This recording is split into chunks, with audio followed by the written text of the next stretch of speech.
Today on Stronger Than Reason, we celebrate 100 episodes and talk about seeing the newly reformed Beta Band live in concert.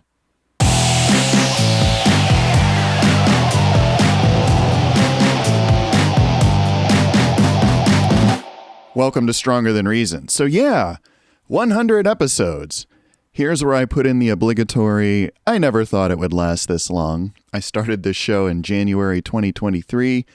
It began when I was riding my stationary bike and staring at my CD collection thinking, I really should listen to some of these again and maybe talk about them online.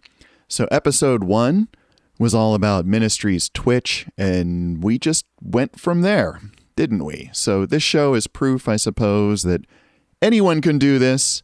All you need is a camera and a mic and something to say. So I found that the first 99 episodes cover a whopping 66 hours, 32 minutes, and 12 seconds of my yapping. So sorry about that. And I'm someone who doesn't normally enjoy public speaking.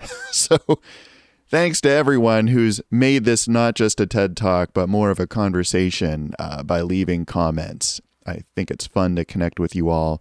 Connection is part of the reason why I'm doing this. It seems to me that the kind of art that I enjoy and that I talk about here doesn't get much love or attention on the good old podosphere. So I feel like it's underrepresented, and maybe I'm doing my part to give it more visibility and explain why I love it, and maybe meet others who do too. I have a little bit of hope in that the kids today do have a tendency to love bands from that era, the 90s, the zeros, and so on. Just judging from my own kids and their friends, even if they're not into precisely the same sort of bands I'm into, they're still interested in music from that era. And on one hand, I find that to be pretty strange, but on the other hand, good music is good music, right? Good music is timeless. So I do feel like the bars dropped for making music in the past couple of decades. The fact that, anyone can now make it with GarageBand or the like on their computer or phone has just flooded the market. And, don't get me wrong, I'm not trying to gatekeep music creation here. I'm totally all for the equitable access to making music. But the fact is that a lot of this new music is just not very original. And I think the problem is that these easy to use tools come with their own assumptions baked in. Like, a song should have this sort of arrangement, or it should have these sorts of instruments or sounds, and that each instrument sounds like this. So because it's so prefab, I think there's less room for experimentation, in my opinion. And far more of these bedroom bands are pumping out more and more of just, the same sounding stuff. And unfortunately, we now have to deal with AI generated slop also. And you can make AI songs with no inspiration or musical talent whatsoever just by writing prompts. And this really burns me up. I talked about generative AI in episode 70. Much of what I said there still stands, but things are evolving quickly, and I am 100% not down with generative AI for art. Isn't it funny how AI is taking over all creative human endeavors like writing, visual art, music, and film? And it's not taking over the drudgery of having to read 200 emails a day or sit in meetings for 8 hours a day, or even finding ways to automate cleaning roadkill in the middle of summer or putting a new roof on your house. No, it's not automating the crap, just the fun stuff. And shouldn't we humans be reserving the fun stuff for ourselves, not giving it to machines? I think there's a real cost to generative AI, and it's not just its enormous impact to the environment or the way it's blatantly stealing and reusing art from actual creators. I think the real cost is that we are at risk of forgetting how to actually do things like construct a sentence or hold a paintbrush or pick up a guitar, producing art in all its varied forms. That's the greatest price we pay for using AI, I think. So if you're relying on AI to express your own thoughts, you have to ask yourself, do you even have your own thoughts? I mean, think about it. Or not. Anyway, I'll save that rant for a later TED Talk. There's a lot more I can and will say about AI, but it just won't fit into this episode, which is, after all, episode 100.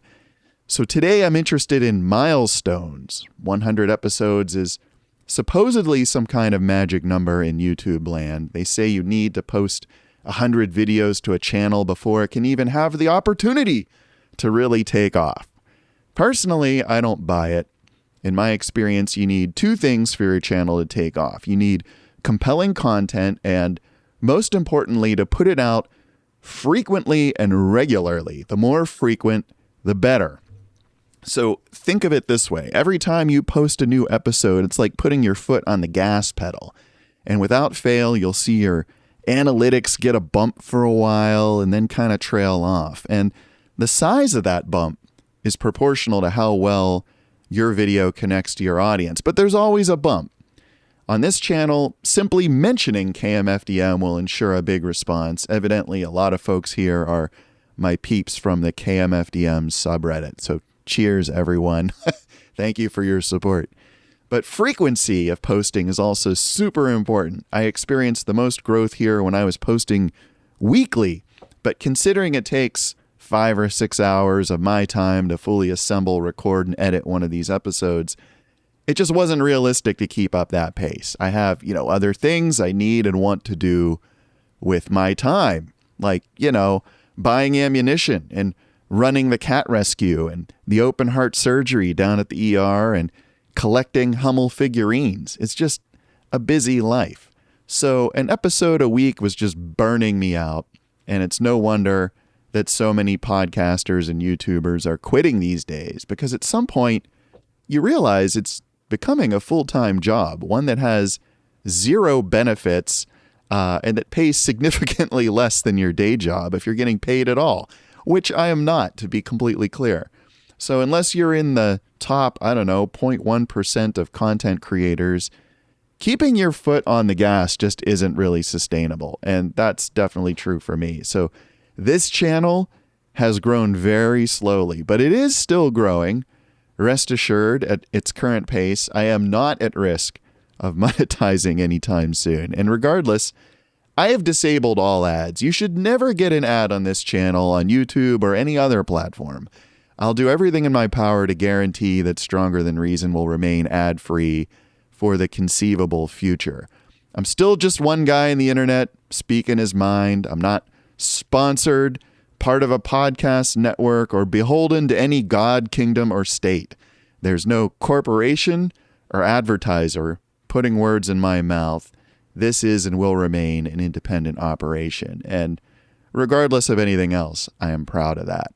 So 100 episodes is one milestone. Another is that my wife and I just celebrated our 25th wedding anniversary, the so-called golden anniversary, which is kind of nuts because to me, it sure doesn't feel like that much time has passed. Now, around the time we got married, my favorite band was the Beta Band. Now, I've talked about them here from time to time. I've covered their seminal compilation album, the 3 EPs, way back in episode 9, and their self-titled first album in an episode recently. That was episode 95. Earlier this year, they announced that they were reuniting after over 20 years. They broke up in 2004 after their third album, Heroes to Zeros. They were in debt to their record label for over £1 million with no way to recoup. But they remained friends. This year, for whatever reason, they decided to gather once again and embark on a world tour, apropos of nothing. There was no new record to promote, no grand plans. They just wanted to bring their music to life again for the fans and for themselves. And as soon as I heard this, I secured tickets. I was overjoyed. It was, to me, the best news I had heard so far this year, at least until Rush announced their new tour, but that's a different story.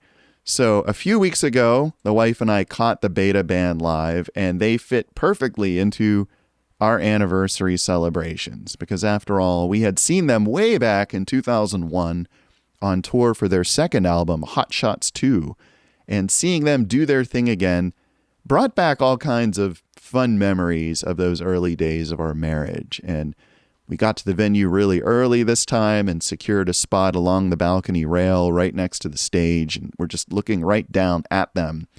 Things started with them blasting the KLF's Chill Out over the PA.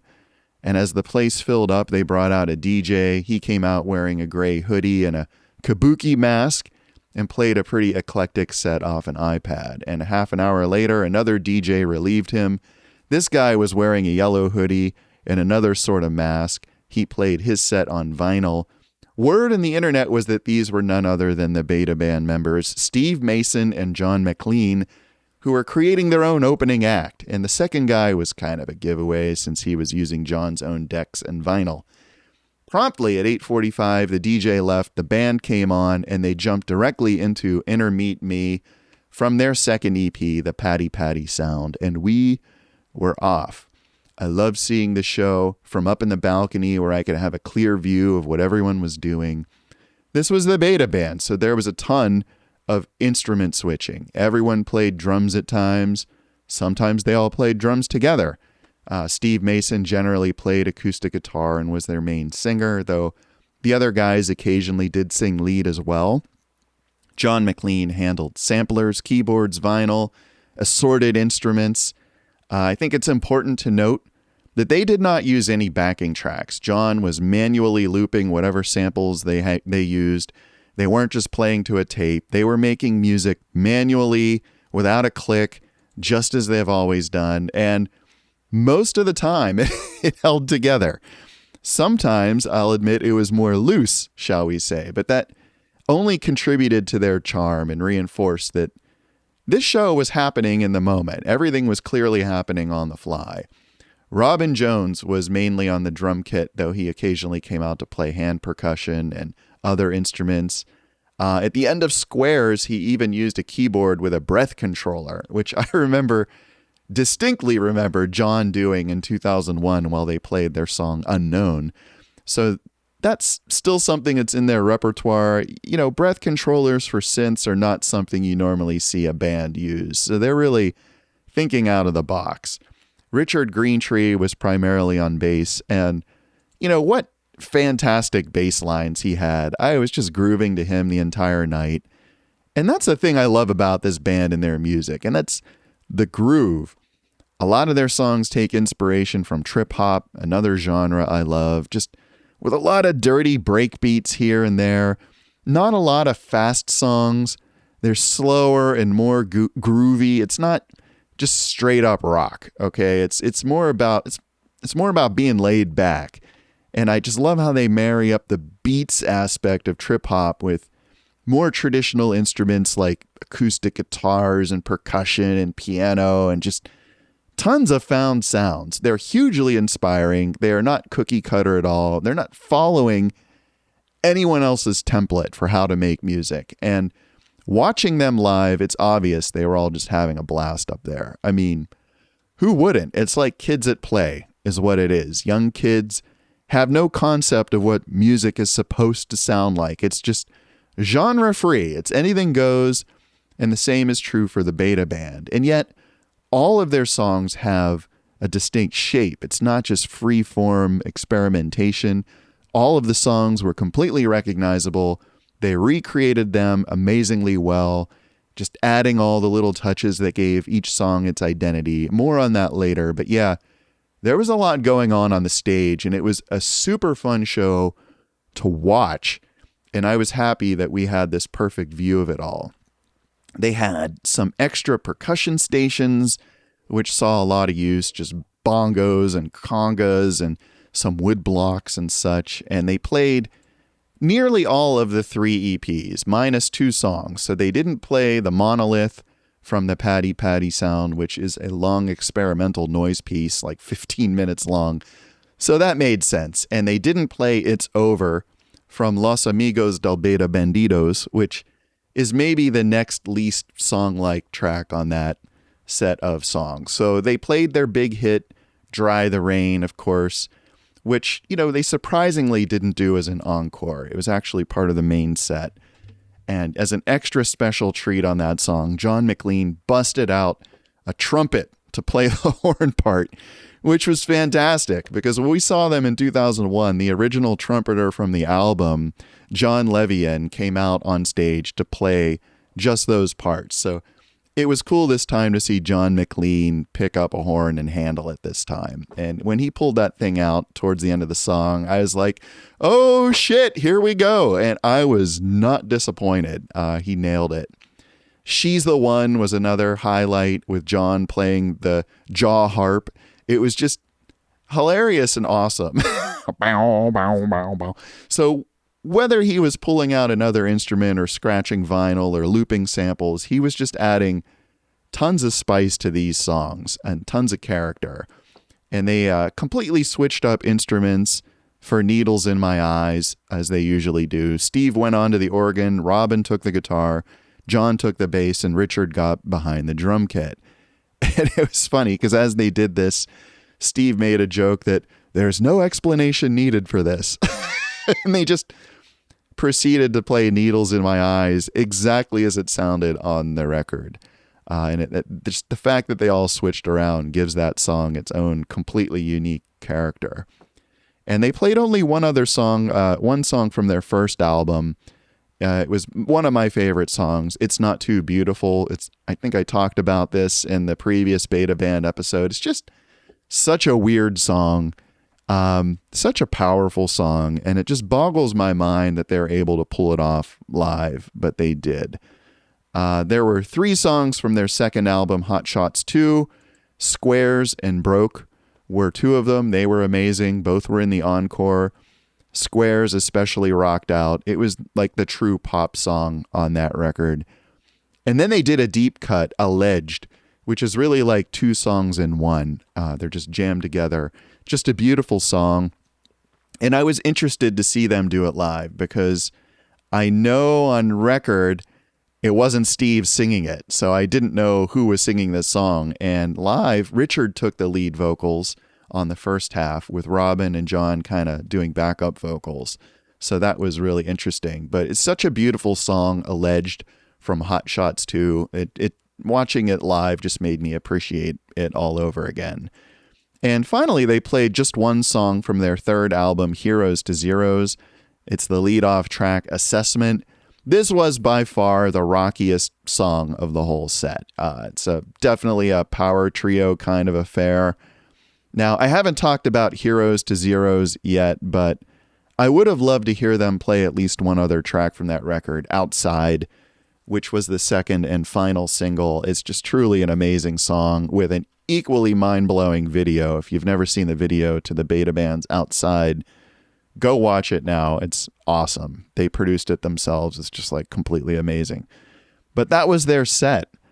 Someone in the crowd was hollering out for them to play their song To You Alone, which was the big comeback single after the complete chaos that was their first album.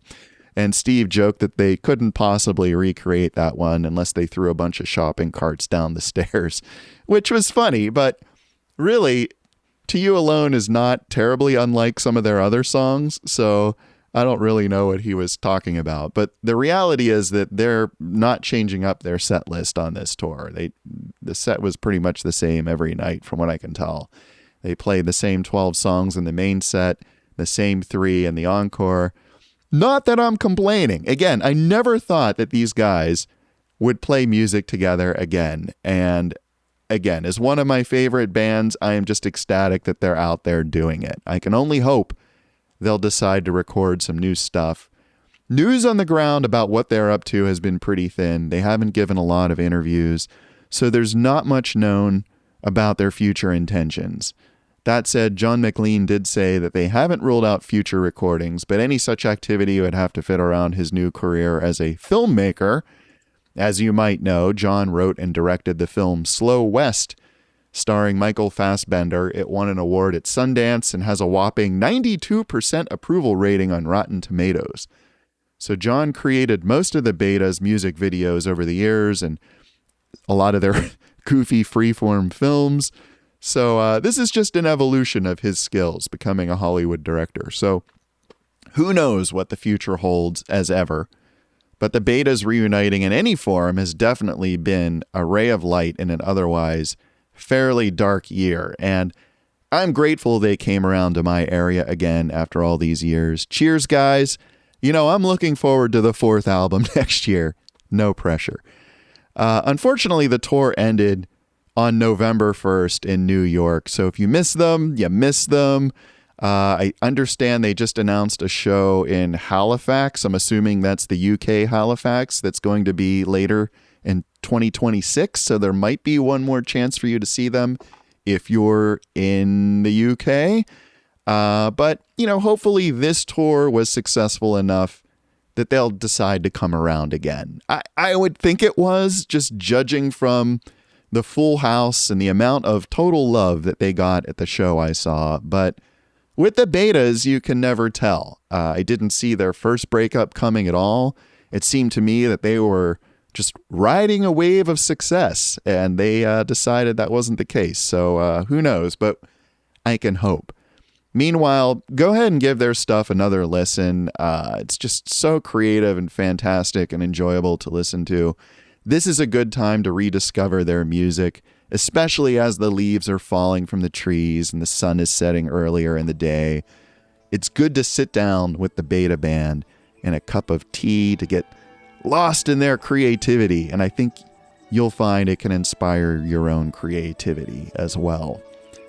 So there you have it, a trio of Milestones, our 100th episode here, 25 years for my wife and I, and counting, and celebrating 25 plus years of the now reunited Beta Band live and in person. I'm tying all these things together with a big bow here. They say good things come in threes, but I'm hoping more good things are still on the way. For sure, I am not stopping at 100 episodes. We'll continue doing our thing here at our own merry pace. I do have some plans for the next few episodes and a couple surprises. And hey, maybe I'll have more time to focus on this now that the sun sets at 4:30 or whatever the hell it is. I swear, each year it gets harder and harder to make it through the freaking winter up here. Part of me wants to move somewhere on the equator where seasons just aren't a thing. Quito, Ecuador, maybe. You're listening to Stronger Than Reason either on YouTube or on the podcast platform of your choice. The show that sometimes curses the 23.5-degree tilt of the Earth's axis. Remember, folks, what really makes the world go round is not sex, drugs, or rock and roll, or even peace and love. It is the conservation of angular momentum. True fact. As always, I thank you for listening to these 100 episodes, and until next time, stay strong.